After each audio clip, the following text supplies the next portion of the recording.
much, Andrea, and good morning, everyone. It's a real pleasure to be here as comrades in arms on this journey that we are on to end poverty. I am absolutely delighted to be here, and I want to say thank you to Paul Bourne, wherever he is.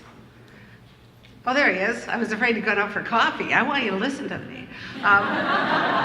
Thank you, Paul, and to everyone at Tamarack for bringing us all together, for organizing this.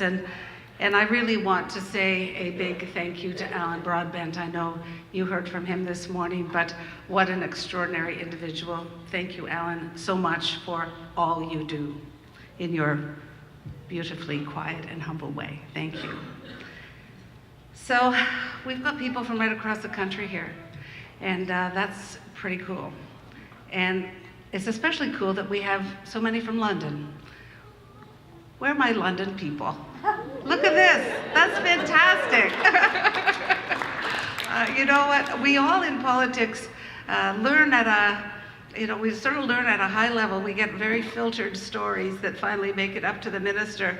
But when I go to London, that's when I really get the real truth about what's actually happening. And I really want to say thank you to the London people here and all of those who advocate with their elected representatives to make sure we all understand, all of us as elected people understand what's actually happening in the ground.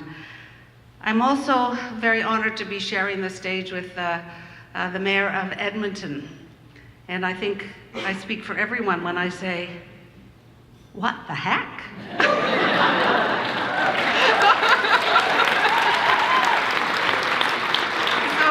that was quite an extraordinary night last night.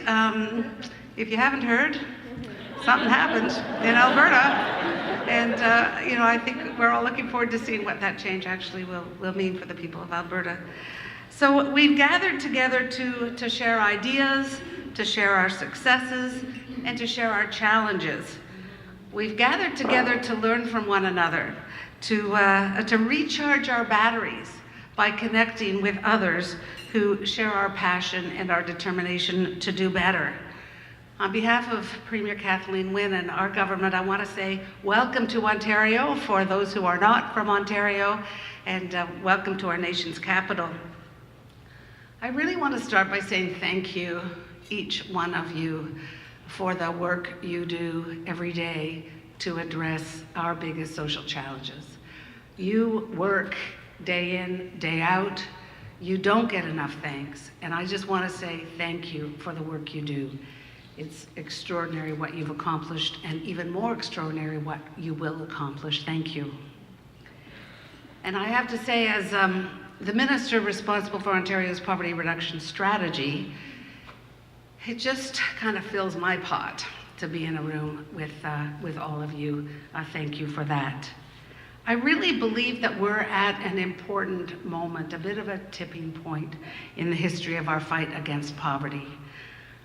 I believe the future is bright. I get a sense that momentum is building across Canada. There are important shifts happening. I think we're moving from talking about problems, advocating for someone else to change, to actually understanding that we are part of solutions. We need to talk about solutions. We need to talk about what works. And we need to all recognize, and I think we are recognizing, that we all have a part to play in this fight against poverty. It's not about somebody else. It's not just about somebody else doing something differently. It's about all of us doing everything we can in our roles to really drive that kind of change. I do believe, I do hope, and I do believe that we are moving away from protecting our own turf. You know, when I was Minister of Health, I used to say, we're trying to drive change in our healthcare system. And I want people to stop thinking about what does this change mean for their profession, or what does this change mean for their organization. The only question we should be asking is, what does this change mean for patients? It's the very same thing when in our fight against poverty. We need to be asking not, what does this mean for my organization? It's what does this mean? What can we do to actually impact the people that we are all committed to serving? So I'm asking you to put away your turf protection, leave that at the door, and think about what we can do together if we do in fact work together. I was talking to somebody the other day who said she's noticing that organizations are starting to people hoard. And do you understand what she meant? I don't have to explain that. So we have to get rid of that, and we have to really look at what we can do together. I do believe that there is increasingly an understanding that we are all better off. We are all better off when those among us with the least are better off. There is a real cost to poverty, and we all pay that price. So whether it's a child not getting the education that they need or a new mom not getting the supports they need to be a good mom, we all pay the price for that. I really want to give a shout out to Tamarack for being a catalyst for that kind of change. Tamarack is, as is evidenced by this group, bringing people from all walks of life, business, not-for-profits, health, education, philanthropists, all levels of government together to develop poverty reduction strategies that actually reduce poverty, community by community. Tamarack is harnessing the power of communities and driving that kind of collaboration that we need to become change that we need to end poverty. I thought I would take a moment, given that we come from across the country, to talk about Ontario's poverty reduction strategy. And perhaps there are some learnings for you in our journey, which we are just beginning. Our journey began in 2003 when a new government with a mandate for more progressive, socially responsible approach to governing was elected in Ontario. I was one of this extraordinary group of women who were newly elected to Queen's Park, including our Premier and including many members of our cabinet. As my son likes to say, the grandmothers are in charge, which I think is actually pretty cool, being a grandmother. So this group of women got together and we met. We'd never had a women's caucus before. We formed a women's caucus and we really talked about what issues were not being addressed that we thought needed to be addressed. And at our very first meeting, we said, let's not do those traditional female things. What did we do? We focused on child poverty. So you know what? We discovered that those traditional female things actually were the things that we needed to focus on because they weren't getting the attention that they needed. So we established this caucus, and we, from a very fundamental moral and ethical foundation, just knew that it wasn't okay to have kids living in poverty and having that poverty preventing them from being the best they could be.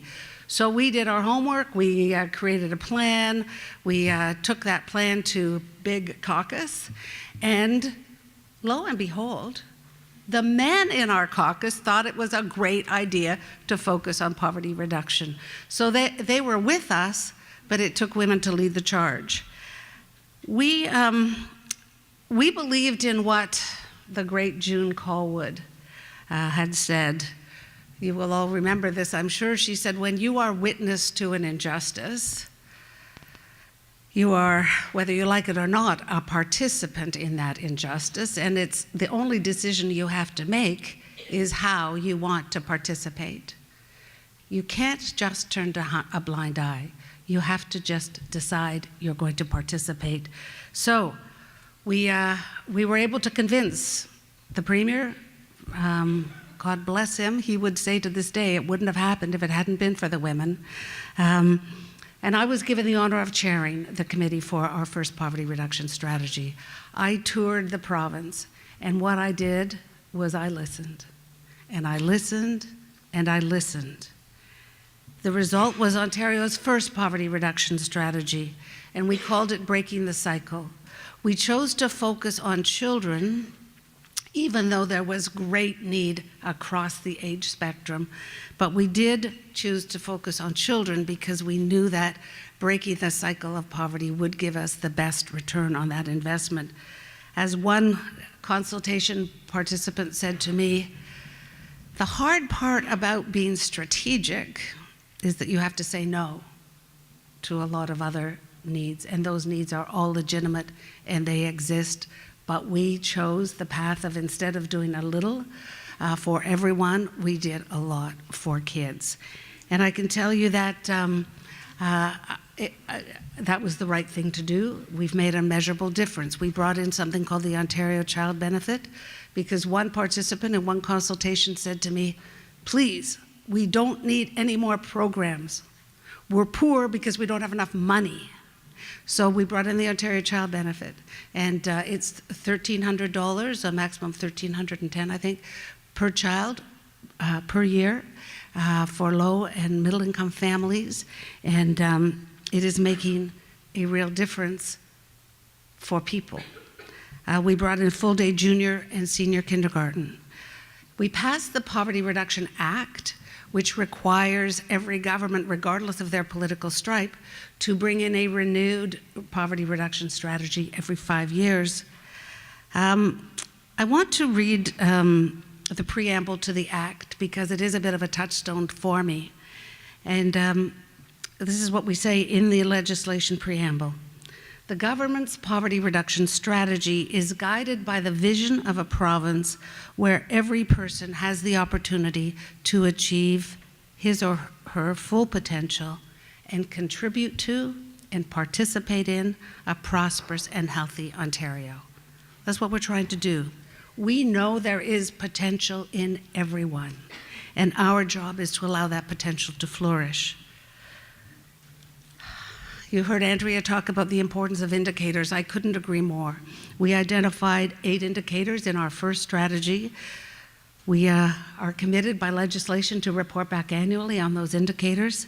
And I can tell you, I'm happy to share that we've made progress on all 8 of those indicators. The one, I'll highlight a couple. High school graduation rate was one. When we were elected in 2003, only 68% of kids were graduating from high school in 5 years. That number is 84% now. From 68% to 84% is huge for those thousands and thousands of kids who were at risk of dropping out of high school. Because we put in the right supports to get them to graduation, that makes a huge difference in their lives. Thank you. And when it comes to money, we've been able to lift 47,000 kids out and their families out of poverty. Not as many as we could have done had we had a willing federal partner. I will talk a little bit more about that in a minute. We have also prevented thousands of others from falling into poverty, and that happened during the worst recession since the Great Depression, a recession that hit Ontario very, very hard. Another way of looking at it is, think of a single mom with 2 kids working full-time at a minimum wage job. When we started, her income would have been about $19,000 a year, well below the poverty line. And actually, she would have been better off on social assistance than working that job. Take that very same woman today, her income would be over $34,000.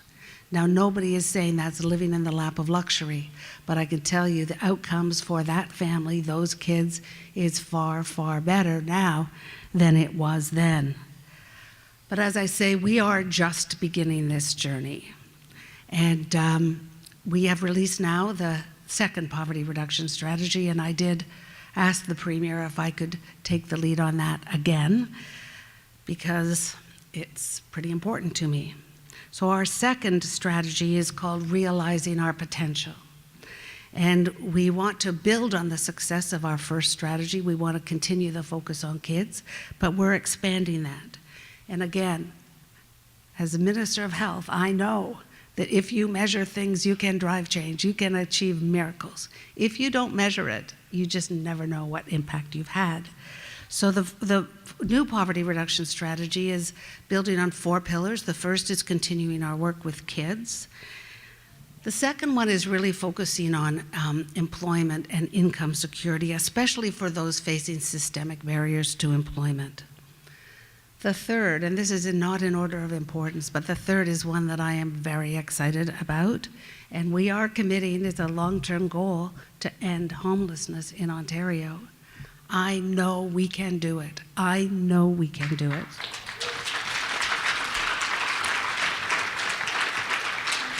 And the fourth pillar is about using evidence to guide our decision-making. I don't want to be spending money on things that don't work when I know there are things that do work that we could spend more money on. I want to talk about that fourth pillar, using evidence, and I'll just share a little story, and people from London will know what I'm talking about here. And it's about homelessness, and it's about using evidence to develop an approach to homelessness. So I think there is both a fiscal and a moral imperative to ending homelessness. And I'm just going to tell you a little story about a guy in London who I call Fred. Fred had been homeless for 15 years. For 15 years, he had lived in shelters, under bridges, on couches. For 15 years, he was homeless. We call him Familiar Face Fred, because he was a very familiar face. He was familiar face to the police, to the nurses in the ER, to the paramedics. In the year before being housed, Fred visited the ER, often by ambulance, more than 250 times, 2 out of every 3 days. And his relationship with the police was even closer, 400 encounters with the police in 1 year. Then, using the evidence-based Housing First model, Fred got housed, and he got housed with the supports he needed to stay housed. In the year after getting his own home, he had 2 visits to the ER and 0 encounters with the police. So nobody can make the argument that we can't afford to end homelessness. We must. We're not going to do it alone, though, as government. And this is where community really comes in. Fred would still be on the street if it weren't for the integrated, community-driven commitment to him and to his success. We know that every community has different strengths and different needs, that one size does not fit all, not just in pantyhose. Some of you womanly shaped women would know what I'm talking about. We do know that a little bit of help at the community level can be a catalyst for real change. And that's why in this strategy we've introduced the Local Poverty Reduction Fund. It's $50 million, 50. That's a lot of money, over 6 years, to support innovative and sustainable community-driven initiatives that measurably improve the lives of those most affected by poverty. With this fund, we are going to do things differently, and I'm delighted that Karen Glass, who's heading up this initiative, is here with us today. You'll have lots of questions for her. She told me this morning that we put out an expression of interest. That deadline for that was yesterday, and we've received more than 400 expressions of interest for this fund. So that's which is fantastic, but a lot of work ahead of us. So what we are challenging communities to do is to develop partnerships with unlikely partners. I'm hoping to see real mashups of service organizations and businesses and advocacy organizations and service delivery. I really want this to be community-driven, focused on driving measurable change. We are insisting that every project have third-party evaluation, because we are using this to build that base of evidence on which we can base future funding decisions. So we are really looking forward to seeing what the community comes forward with. We know that not every community is ready. We know that some communities are just beginning to think as a community. And so we're going to roll out, we'll have 3 different intakes so that we will learn as government, as you learn as communities, how to do this. And we're committed to really coaching as you go along. So we want to be really clear about what's in and what's out of scope on this. So we are very excited about this because I know we will have tremendous learnings from it. So we really want to move from siloed advocacy to collaborative action. That's what we're hoping to do with this fund. And we're doing it because we really want to be there for people who are ready to leave poverty behind. We know that poverty is complex. You know, sometimes I look at those people who say they're in the hard sciences, like biology or something like that. Well, humans are a lot more complicated than rocks, right? So it's hard to do the work we're doing because people are complex and poverty is complex. People end up in poverty for a range of reasons, although increasingly I'm learning that trauma is one of those almost universal reasons. But people arrive in poverty for different reasons, and the impact of poverty is so very complex too. So we've got a lot of work ahead of us, and we're going to do it. We're going to do it together because we've got this kind of relationship where community and government can work together. I do feel a renewed momentum, and I do feel that government cannot act alone to fix these problems. But when I say that, I don't mean that government can step back. We need all levels of government engaged in this fight. We need municipalities, we need provincial governments, we need the federal government. And I can tell you that that it's pretty tough for people who are really committed to making a difference to see a federal budget that actually makes its highest priority that those of us who are the wealthiest get a little bit more wealthy. That's exactly the wrong direction. Shame, yeah. So and I don't like to be too partisan at these things, I don't, but I just do really, I am stressing that we're going to have some clear choices in this election coming up. We will see innovative ideas from some and not from others. So when you are back in your communities, do not be afraid. In fact, please do stand up and demand of candidates what they are going to do to reduce poverty and get engaged in this discussion, the people whose lives are impacted. I am very troubled when I look at who votes and who doesn't vote. And the people most impacted by government decisions are the ones who are least likely to vote. So let's take that seriously and really get people engaged, understand the issues, and get people out to vote.